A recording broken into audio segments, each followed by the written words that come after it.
Bulag ka, bulag, walang silbi. Ikinurap ni Laika ang kanyang mga mata para bang kapag ginawa niya iyon, ay malinaw nang makikita niya ang sarili sa harap ng salamin. Still, she couldn't see anything. Ano pa ba naman ang ina-expect mo? Tanong niya sa sarili. Sinabi na ng doktor na wala ka ng pag-asang makakita. You're going to be a blind woman forever. Laika, forever. Napakasulit siya ng maramdaman. May ibang tao sa kanyang silid. Alam niya na nakabukas ang pinto ng kanyang kwarto. Nang maamin niya ang isang pamilyar na pabango sa kanya, isa ka lamang niya nakumpirma kung sino naramdaman niya tila kanina pa nakamasid sa kanya. Marami ng bisita sa ibaba. Maya-maya ay anunsyo ni Norman. Lumapit ito nang hindi siya sumagot at hinawakan siya sa mga balikat. Norman, sa wakas ay sabi niya, parang ayoko munang humarap sa mga tao. Hindi ito nagsalita, pero nararamdaman niyang nakatingin pa rin ito sa kanya. Engagement night natin ngayon. Palaala pa nito sa kanya maya-maya. Napalunok siya. May himig ng disappointment sa boses nito. God, why was she punishing him? Ang lahat ay ginawa niya at patuloy na ginagawa nito para sa kanila. Why was it so hard to learn to love Norman? But it's okay. Kapag kuwanin sabi nito, I'll explain to the guest. Sasabihin ko na lang na masama ang pakiramdam mo. No, bigla niyang nasabi, bababa na ako. Are you sure? Dahan-dahan siyang umahon mula sa kinauupuan at kinapa ang pisngin nito. Maingat na hinaplos niya iyon. Pasensya ka na sa akin, Aniya. I know, I'm not being fair. Are you tired of me? Hindi man niya nakikita ang mukha nito ay alam niyang napangiti ito. May sinabi ba akong ganoon? Hinawakan nito at pinisil ang kanyang kamay. I never feel tired taking good care of you, sweetheart. I love you very much. Thank you. Napangiti niyang sabi. Parang hulog ito ng langit sa kanya. Kahit kailan, ay hindi siya nito pinabayaan. He was a family friend. Business partner ito ng kanyang papa. He took over in managing Aguilas Corporation, her father's business, when her father died. Hanggang ngayon, ay matatag pa rin ang negosyo nila dahil sa mahusay na pamamahala ni Norman. Ulila na sa mga magulang si Norman. Nagpakamatay ang papa nito pagkatapos malamang tuluyang nanalugi ang kabuhayan nito. Hindi naman nakayanan ng mama nito ang pangungulila sa asawa, kaya nagkasakit ang malubha at hindi nagtagal ay namatay rin. Itinuring ng kanyang papa si Norman na parang isang tunay na anak. Shall we go? Tanong pa ni Norman. Yes, don't worry. Hindi kita iiwan kahit isang saglit. Hinalikan nito ang likod ng kanyang kamay.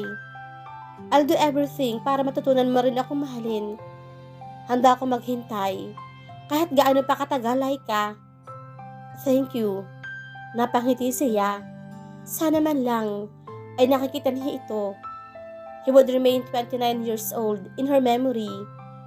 Yun ang edad nito bago siya nawala ng paningin dahil sa isang aksidente. Norman was gorgeous as far as she could remember. Matangkad, formal, gwapo. He still wore his glasses. Maraming babae ang nagkakagusto dito, pero pinanindigan nito ang pangakong siya lang ang mamahalin. He was the right guy for her.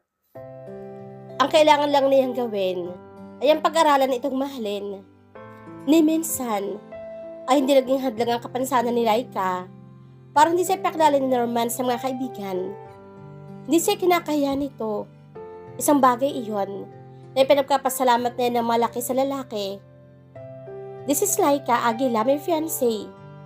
Buong pagmamalaking pakilala ni Norman sa kanya sa mga bisita. Sanay na rin siyang makarinig ng mga bulong-bulungan. Dati nga naman kasi ay masayahin siya at energetic na tao.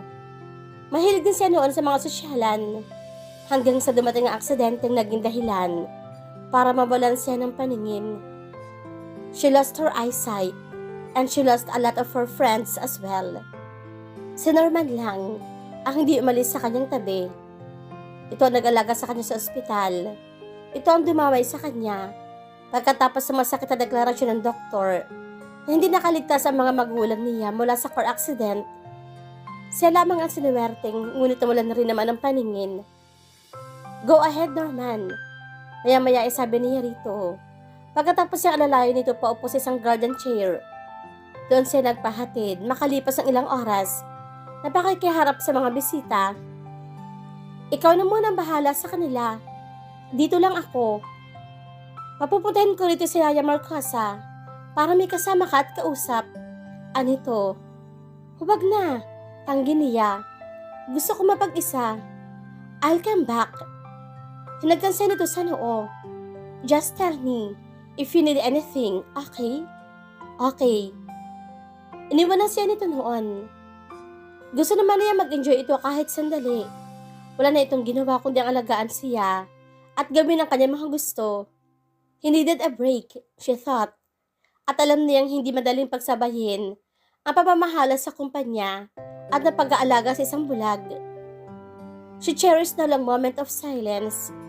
Wala siyang nakikita, pero may nararamdaman siya. Ramdam na ramdam niya ang panuno at ang malamig na hangin sa kanyang balat. Naririnig niya mga pagaspasang halaman sa hardin. Nakakamoy niya ang bango ng mga bulaklak. Pero hindi pa rin kayang punuan ng lahat ng iyon, ang kagandahan ng paligid, na mag-iisang taon nang hindi niya nagsisilayan. She missed the beauty of everything. Dati masaya siyang nagpapahangin doon, habang pinagmamasdan ang kagandahan ng lahat.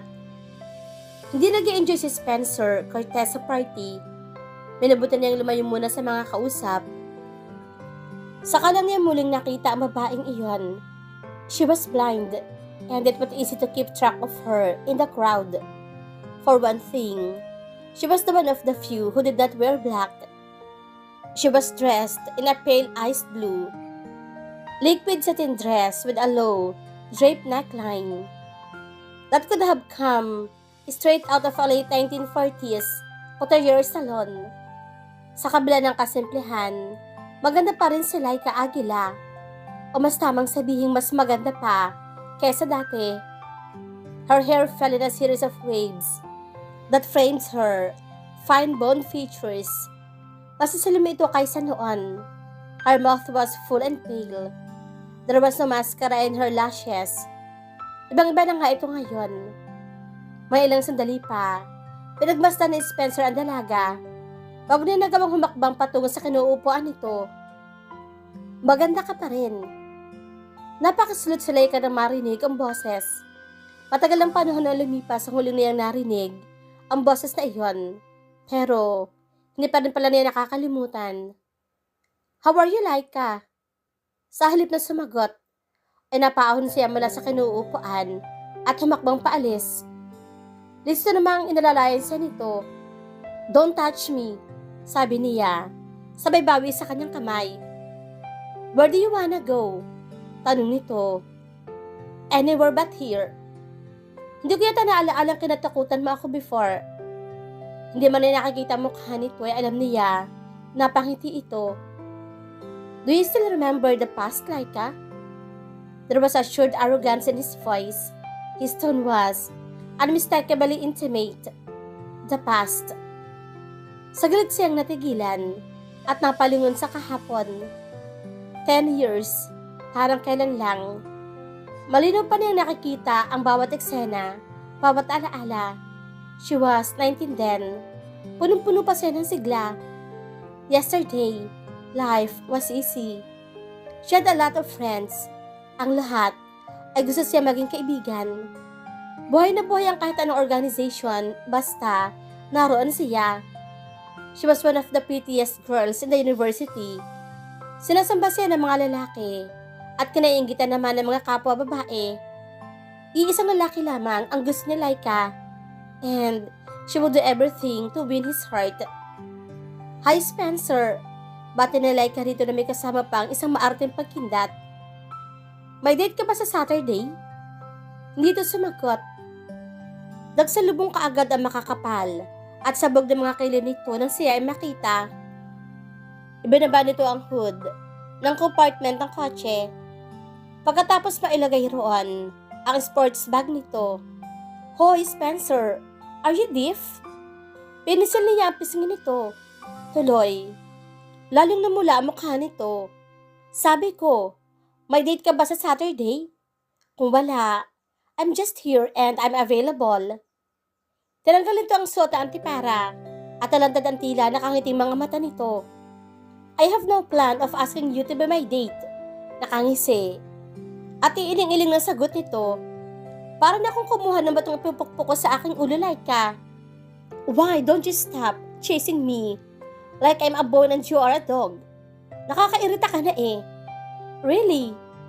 Sa halip na mapikon, ay lalo siyang na-challenge. So, I'm a pretty dog and you're a yummy bone. She gave him a flirtatious smile. Okay yun ah. I'm sure game ka na. You know what? Malkit-kit ito at sumandal sa kotse. You're at ease. You're easy. Kahit sinong guy, hindi magkakagusto sa'yo. Look at yourself, Laika. Kulang na lang. Ibilad mo ang katawan mo. Don't you think there's a guy who would take you seriously? I'm only asked one guy, and it's you. Parang kaniyang sagot. Wala akong pakialam. Kahit walang plano ng ibang guy, na seryosohin ako. If there's one guy, I wish to be with for the rest of my life. Ikaw yon, Spencer Cortez. Kaya sa ayaw mo at sa gusto, bubuntutan kita. Kahit na magmukha akong asong gutom sa buto. And what's wrong with my appearance? Nakangiting binistehan niya ang sarili. She was wearing a hanging top and a mini skirt. Nakalantad ang puso niyang nakakabitan ng maliit na loop earring. She loved neon colors.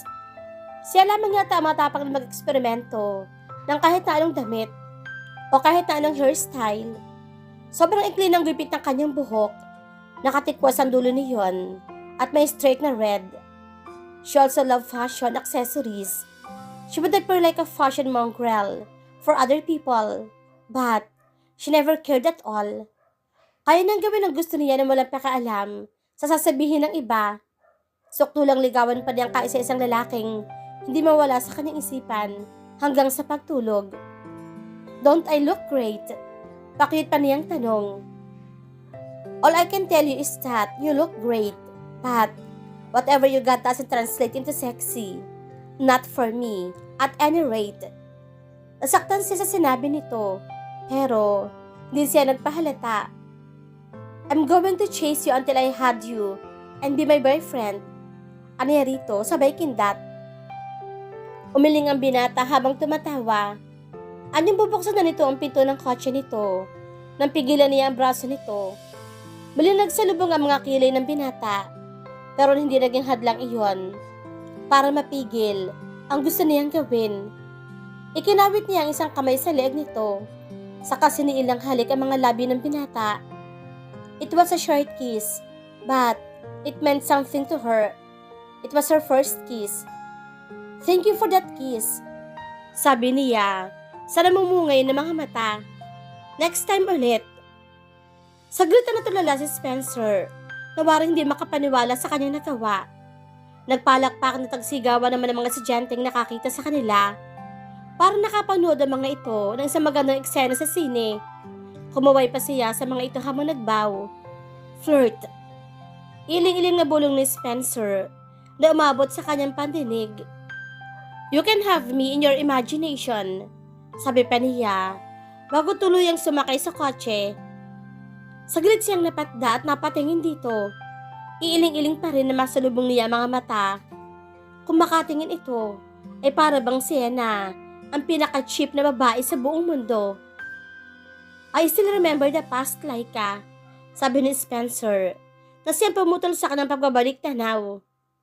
I can still see you as the pretty dog and myself as the yummy bone. Tumawa ito. I miss the easy Laika Aguila. Do you miss Spencer Cortez too?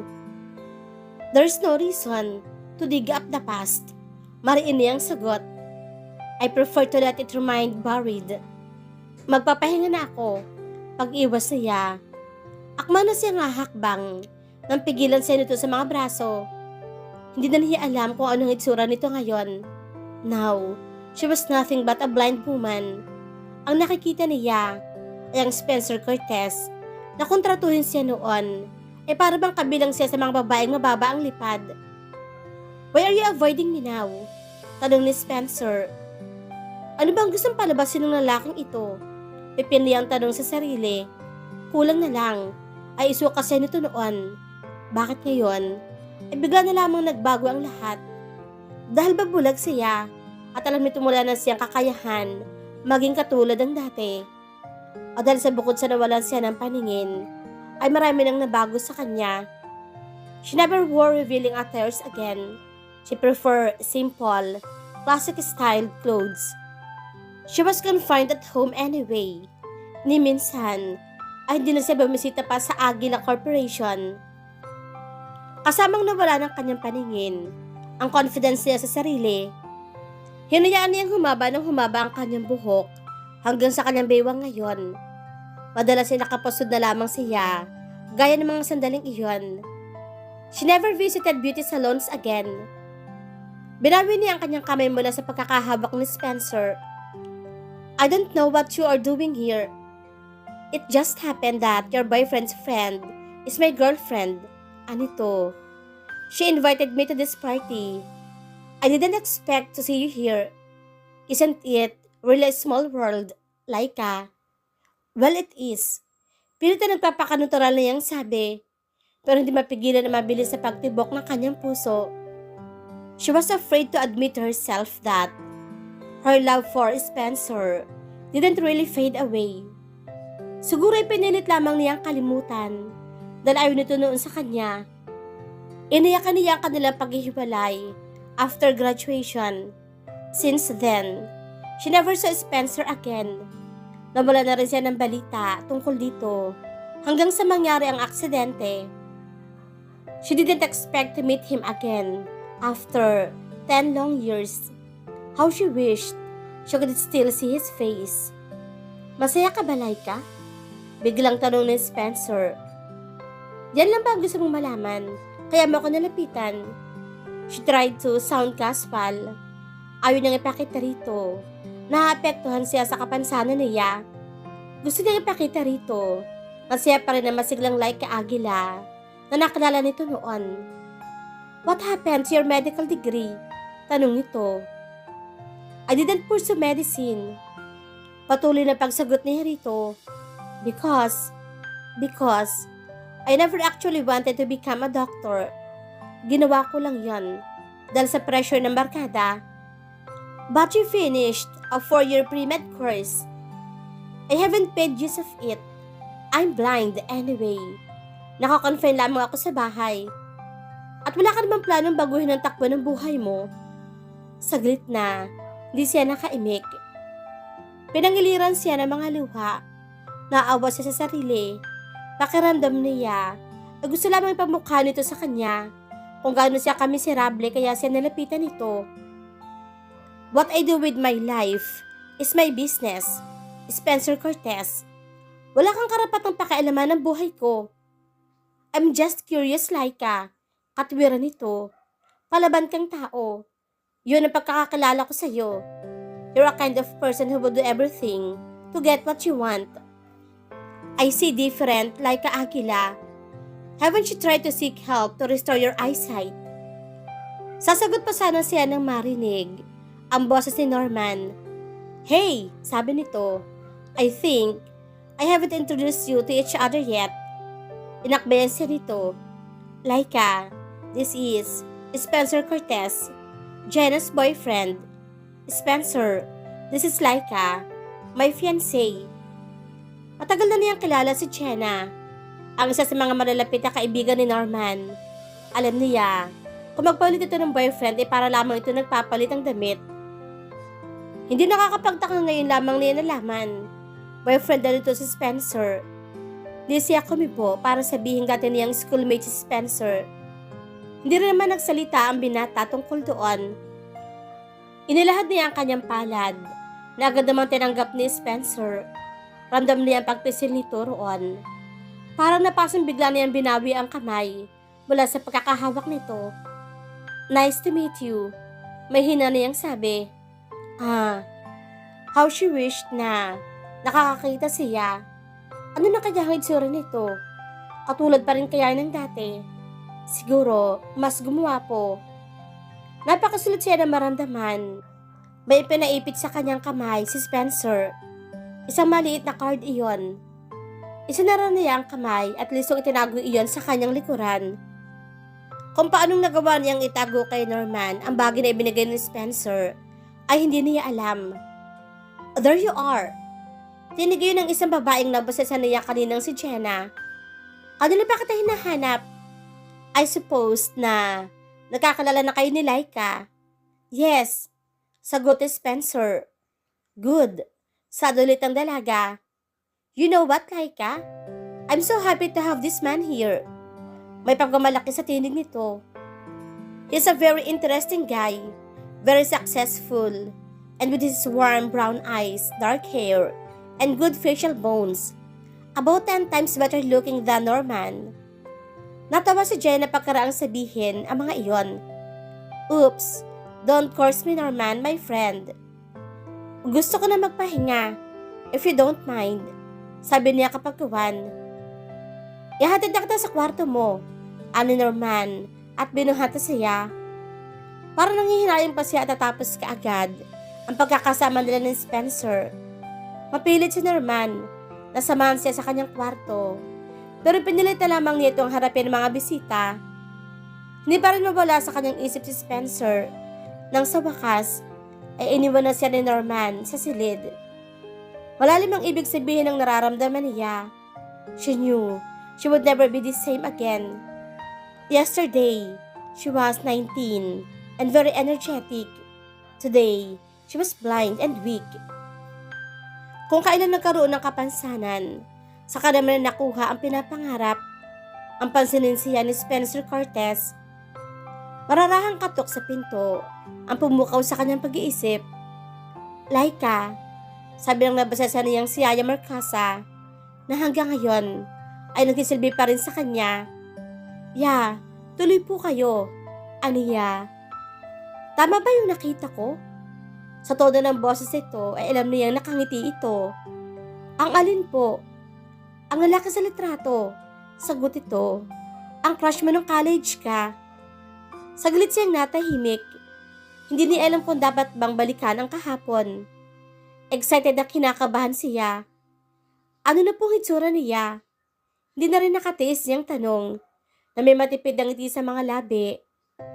Abay kumpara sa litrato niya noon, mas magandang lalaki siya ngayon, iha. Bakas din sa himig nito ang excitement. Alam nito kung gaano niya hinangaan at minahal si Spencer. Masasabi pa niya rito noon ang mga bagay na iyon kaysa sa kanyang mama. Ang ganda-ganda ng tindig, dagdag pa nito. Bigla siyang nalungkot at nanghinayang. Hindi na niya makikita pa muli ang itsura ni Spencer. Wala na sa ibang makikita, kundi ang Spencer sa kanyang kahapon. Bigla niyang naalaala ang hawak na card. Yaya, ano po ba ang nakasulat dito sa card na ito? Tanong niya, sabay abot niya dito. Kaagad naman kinuha nito iyon mula sa kanya. Spencer Cortez, sagot ito. Ophthalmologist? Tanong niya. Oo, ganoon na nga siguro. Ano bang ibig sabihin nun, anak? Doktor po para sa mga mata. Napangiti niyang sagot. Natutuwa siya sa katuparan ng pangarap na iyon ni Spencer.